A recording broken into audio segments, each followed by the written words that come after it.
దేవుని కృపావాక్యం వింటున్న మీ అందరికీ ప్రభు పేరిట వందనాలు.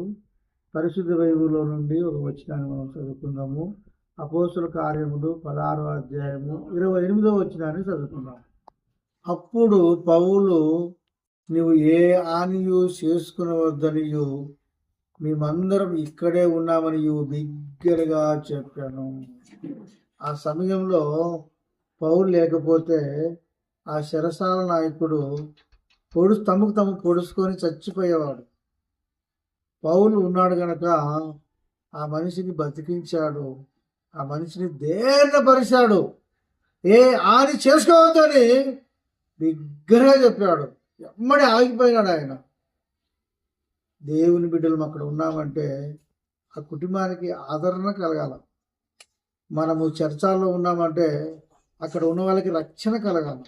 మనం ఏ స్థలంలో ఉంటే ఆ స్థలంలో దేవుని యొక్క ఆశీర్వాదము దిగి రావాలా. కాబట్టి పౌలు శీలు అక్కడ ఉన్నారు. అక్కడ చెరసాల ఉన్న ఖైదీలకు రక్షణ వచ్చింది. అంతేకాకుండా చెరసాల నాయకుడు చనిపోయే సమయంలో అతను రక్షించాడు.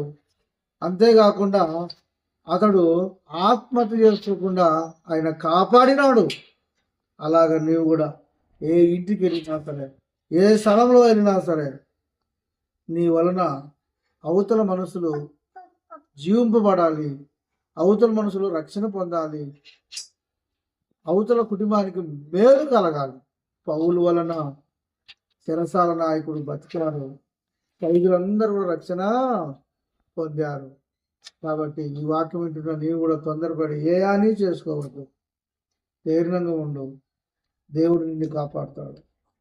నీ కుటుంబాన్ని దేవుడు దీవించును గాక. ఆమేన్.